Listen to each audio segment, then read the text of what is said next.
evening. Good evening.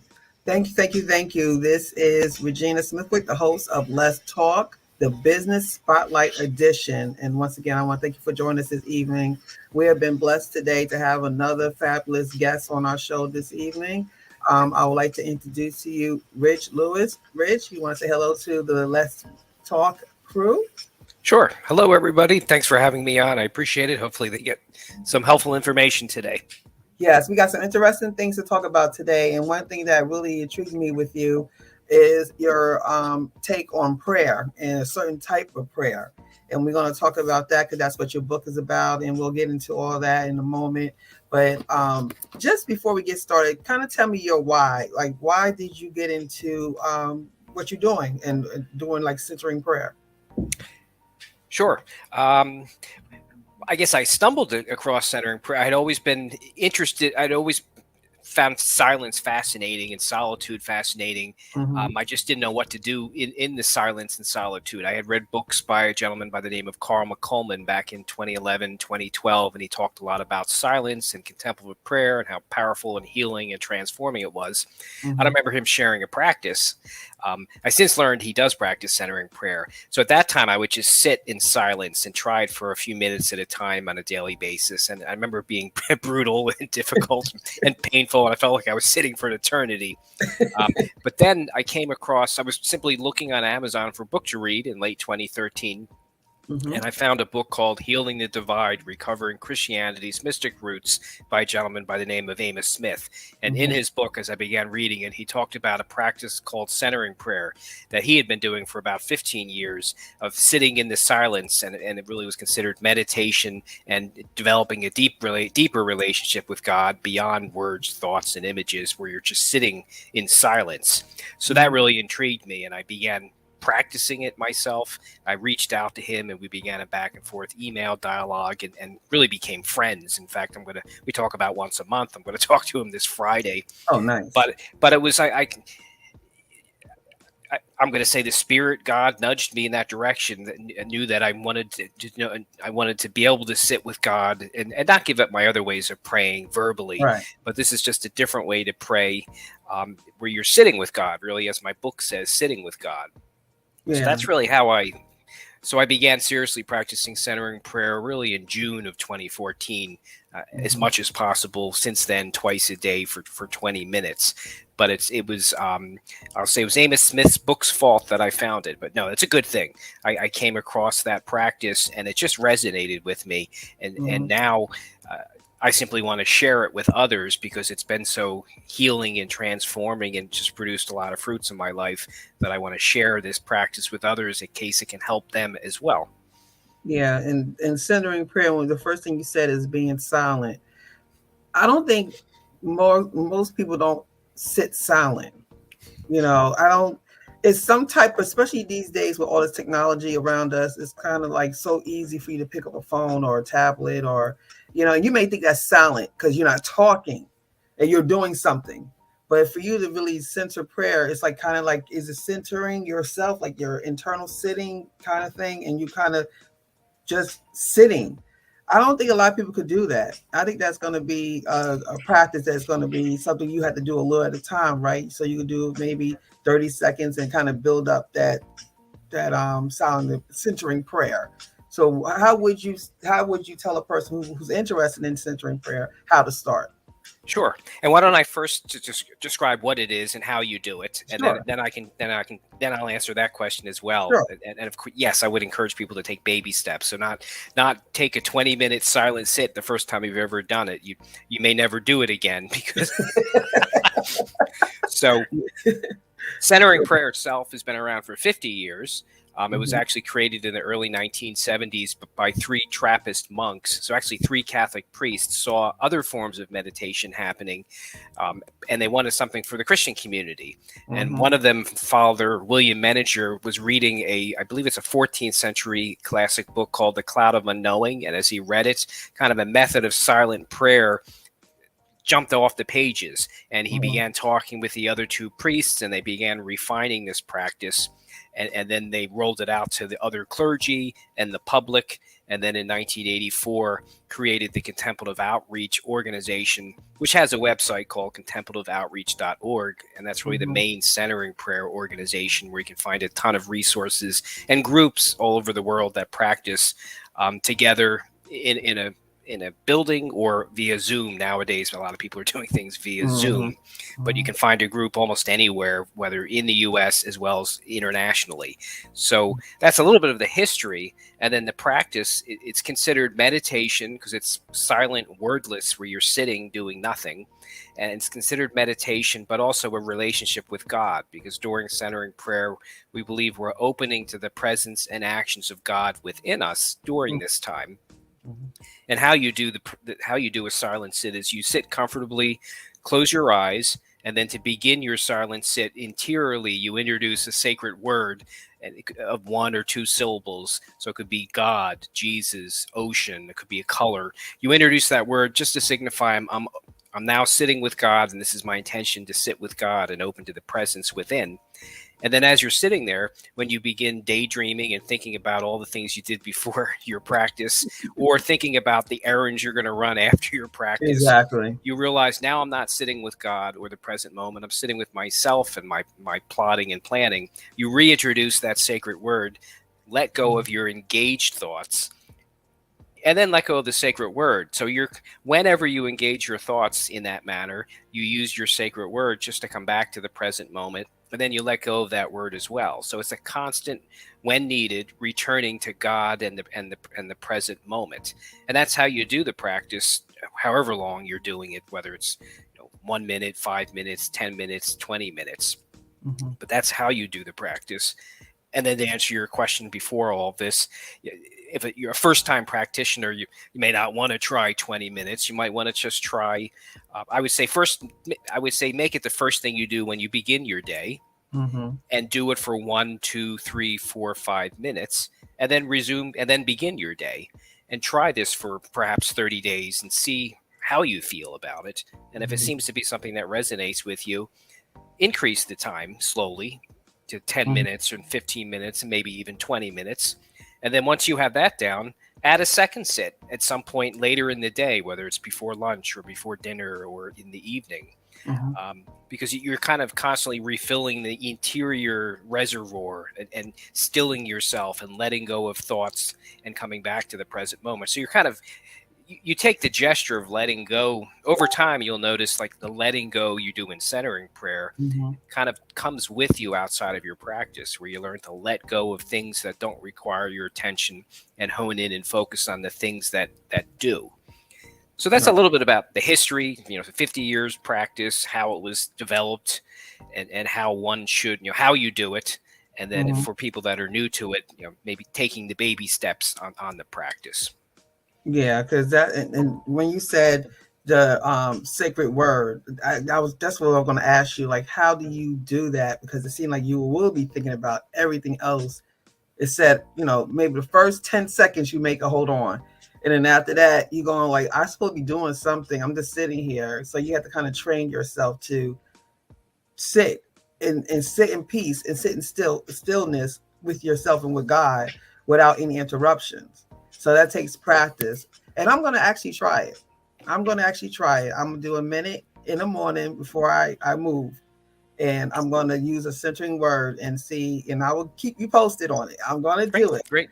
I'm going to do it because I feel that when you start your day off with God in that peace, and I want to see how it develops in me and how it makes me more present in myself too, because it kind of makes you present. You there in the moment. You're not thinking about what you're going to do before. You're not thinking about what you've done. What you're going to do before or after. You're thinking about right in that moment. And a lot of us don't think present. We think of everything else. So that's a good point. You said something to me before about the willingness to listen to people. Does it kind of help you with communications too? Yeah, I guess it does. I've noticed as a result of my practice, I've noticed a lot of different fruits, and it really, God's gracing me with it. So I'm coming to my silent sit simply because I want to trust God, and I want to let go of me, and I want to let God act in me. I think of it as reverse prayer. God is praying in me what God knows I need, even for that day, whether it's wisdom for tasks, or inner peace and calm, or a nudge to get out of my comfort zone and try and do new things. But Mhm. yes, and I've definitely noticed it has helped me be more present for people, whether it's my wife or my children, and Mhm. realize that when I'm sitting with them, I want to give them the full attention they deserve, and either ask them a question and then be quiet and let them react, or even just sit with them. Like my youngest son is 14, but even since he was 6, he would always say, "Can you sit with me?" Which is kind of a lot, which is basically what you're doing in centering prayer. He would Mhm. say, "Can you sit with me?" And he still says it to this day. He doesn't Oh, he doesn't necessarily want me to talk to him. He just wants to be in the same room with me, and we can right. either be watching TV, or we can be reading a book, or like each doing something different. I might have my iPad and he has his laptop. He just wants me in, like, and I will talk to him, but other times he just wants to know I'm there. Mhm. So I think of it as it's a lot like centering prayer, where I'm just sitting with God and being with God. I'm just sitting with my son and being with my son. Sometimes words aren't required. And that's kind of nice though, for especially a teenager boy, because I have 17-year-old twins. And they are at the point now that they really don't talk that much. They talk, but they don't have to talk, and they good. And he's practicing. That's a great thing to practice. Like, just sit here. We don't need to talk, but just know your presence here is just enough. And that's great to hear from a 14-year-old boy. That's great. So the citrine practice, you were saying something about when you begin, you said do it in increments, and then how often should you do it? Once a day, twice a day, or what would you recommend? Sure. For someone that's brand new, I would first just do it once a day, and I would say, just so that you discipline yourself to do it, make it the first thing you do before you begin your day. Each day. So whatever you're doing the weekdays and on the weekends, just make it the first thing you do. Mm-hmm. Whether it's 1 to 5 minutes, and then resume your day. But that way, it becomes kind of a natural habit for you, Mm-hmm. and then slowly increase the time. So after you're trying this for 30 days and realizing, this is something that I like and it seems to be helping me start my day, increase the time, Mm-hmm. and then eventually add a second sit, and look at your life and figure out where does this sit belong. So for example, I've always done my first sit first thing in the morning. When I first started practicing, my second sit was actually in the evening after dinner. I Mm-hmm. began realizing that was the wrong time, because I was taking, even though it was 20 minutes or so, I was taking time away from my wife and my kids.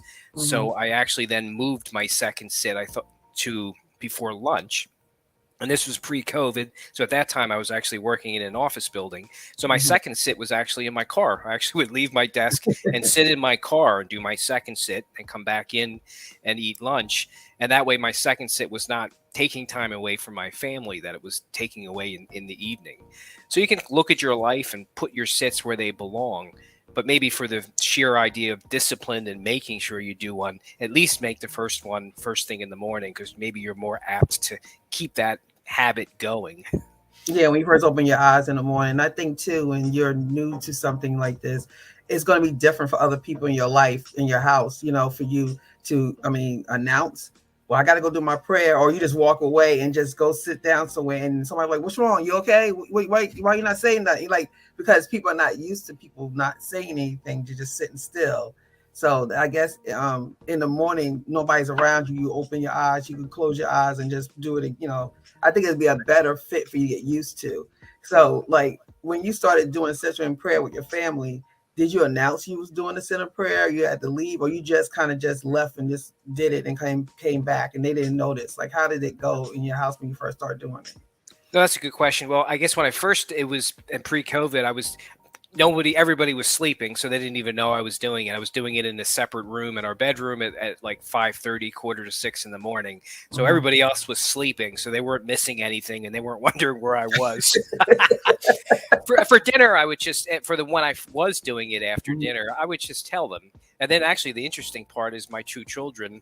So my son was, I think, 6 at the time, and my daughter was about 13 at the time. Mm-hmm. They would say, "What are you doing in the basement?" I said, "Why don't you come? I'll show you." So actually, I showed them and taught them centering prayer. And then from time to time, they would do, I'll call it a mini sit with me. So my son, I taught my son how to do it, and we would do a 1 minute silent sit together, which I thought was pretty amazing for 6-year-olds to do that. Yeah. And then my daughter, who's 13, who loves to talk, and even now she's 20, and she still continues to love to talk, and that's okay. They don't go She, away. to get her to, she actually would sit in silence for 5 or 6 minutes. I taught her how to do it, and she would actually go longer. She didn't realize. So I would say, how long do you want to sit? And she'd say 5 minutes. I'd set the timer for 7 minutes and not tell her. So whenever she would, and I, to this day, I haven't told her I've done that. So she actually did a couple 10-minute sits. When she said, oh, let's do 8 minutes, then I would put it at 10. So Mm-hmm. so you can Wow. include your family in it, if maybe they'll be interested, and from time to time you could do it with a member of your family as well. There's nothing wrong with doing this practice by yourself or with somebody else if they have interest. Do you recommend having your eyes closed when you do centering prayer to be more focused? I do, but actually my daughter does. So yes, the idea of closing your eyes is then, and the other thing I'll say is you want to try to go to a distraction-free room wherever you are, where Mm-hmm. there's not, hopefully not a whole lot of noise. So a distraction-free place to go. And Mm-hmm. then yes, generally we close our eyes because you can because then you're not looking at anything, and that's what, getting rid of that distraction. Right. My daughter, though, was worried she'd fall asleep, so she actually would practice with her eyes open and just stare at a spot 5 or 6 feet in the distance. So you can. Some people practice with their eyes open. I think most with their eyes closed. But even Amos, who I mentioned, where I found the practice in his Mm-hmm. book, he practices with his eyes open. So you can. So, Okay. I but think I some guess people do get kind of scared they're gonna fall asleep at first. right. And then I guess if you find that you're constantly falling asleep, maybe that means you just need to do it at a different time too. Like if you fall asleep from time to time, that's okay. God, I think, just thinks you needed the nap and you were tired and you needed that nap, and God's still going to act in you while you're sleeping. But if That's true. every time you sit, you're falling asleep, then you probably want to find a different time to do it, because maybe you're picking the wrong time. Maybe after dinner and you've just eaten a nice meal is Mm-hmm. the wrong time, because then it makes you lethargic and you fall Oh asleep, for yeah, that's example. not a good time to do it. I want to pick So after you eat. That wouldn't be good. probably not. That's probably when you might more than likely fall asleep.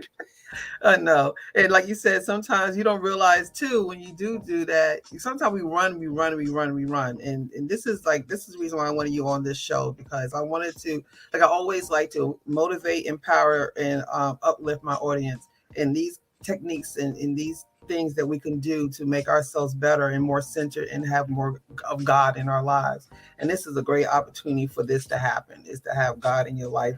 And to do something so simple as sitting still is not that simple when Right. we're not trained to sit still. Only time we sit still is to go to sleep. And literally close your eyes and go to sleep. So for us to kind of have center, be able to be quiet, be able to focus on God, and using that word you said, that sacred word, make sure you bring that word in every time you start wandering off in your head. And that's so easy to do. I do it all the time. It's so easy for you to think about everything else, but when you need to think about it, you don't. And you forget about stuff. But when you need to not think about it, everything comes rushing to your head. Like, I don't understand how that works. It's amazing how that happens. So tell the audience about your book and how you can find it, because this is a Sure. great book for you to get if you're interested in centering prayer. Sure. The book's called Sitting with God, because that's what you do during centering prayer. And then the subtitle, A Journey to Your True Self Through Centering Prayer. Because essentially, so what happens in centering prayer is you connect to your true self, which is the person God wants you to be, and the Mm-hmm. actions that God wants you to take, on a daily basis, Mm-hmm. which can change from day to day. That some of them you continue every day. Your true self acts, and it might be Mm-hmm. just spending time with someone and listening to someone, or it might be focusing on your job, or it might be expanding your comfort zone and trying and doing something new. But centering prayer really connects you to your true self, the person God wants you to be. So the Mm-hmm. book itself was published in August of 2020, and it's really a very simple book to read. It's shares what is centering prayer, how you do it, and kind of tips. And it also just shares my journey and how the practice has really healed and transformed me, and the different things it's graced me with, and the fruits that the practice, and when I say practice, it's really God, the fruits that God has graced me with. So Right. it's got 13 chapters. The chapters are short. In each chapter, there's a heading, and you know exactly what the next page or two will be about before you move on to the next heading. The end of the chapter has questions for reflection and discussion. A lot of people like that idea of just looking back what they just read and kind of responding to their Nice. questions. So it's just meant for everyday people, whether you're new to the practice, but even it helps people go deeper in their existing practice. So those that are already practicing but feel that, I think I need to go deeper and I don't have the depth, or maybe I'm just skimming the surface. So it was that type of book, just a very easy to read book, and then sharing my journey, and the gifts it's graced me with, in hopes that it could do the same for others. Right, and that's beautiful. So, what I would suggest, my Let's Talk audience, if you're interested in doing, I know we most of us are Christians and most of us pray, but to try this new technique of praying, it may open up new doors for you and kind of make you more centered, more present, be able to communicate better, be able to listen better. I think all of this will help you with just life in general, and then you'll be able to hear God better in silence. So as you see on the bottom of the screen, this is Rich web address. So you could go ahead and click on there. His book and all his information and techniques and everything else that he offers will be on his website. So please look into that. Do you have anything else you want to share with us before we end the night? Sure. When they go to my website, I have a free short ebook on centering prayer. So when they subscribe, they'll get that for free if they want to just learn a little bit more about centering prayer. Okay. And then if they discover that it's something they're really interested in, then they can check out my book, which is also on my website. So it's come to the website, learn more about this practice, check out the very short and easy to read ebook on centering prayer, and maybe just try it for 30 days and see what happens in your life. That's the challenge to everybody. So we're gonna try it. It's free to try. You don't have to do anything but sit still and don't talk. And see how your life changes when you just sit still and let God just work in you while you sitting still and paying attention to him. So I would recommend it. I will be doing it. I'm gonna do it for 30 days. Well, I'll put it this way. If I do something for 30 days, that's gonna be a habit. I'm gonna keep it. Because if I can sit still for a minute, I can do that for the rest of my life. It shouldn't be no big deal. So I am going to do it, and I will definitely keep you posted on that. So Great. I will once again want to thank you for coming on this platform. I really enjoy this, and when I do things like this, I learn so much, and I will definitely put this in my practice.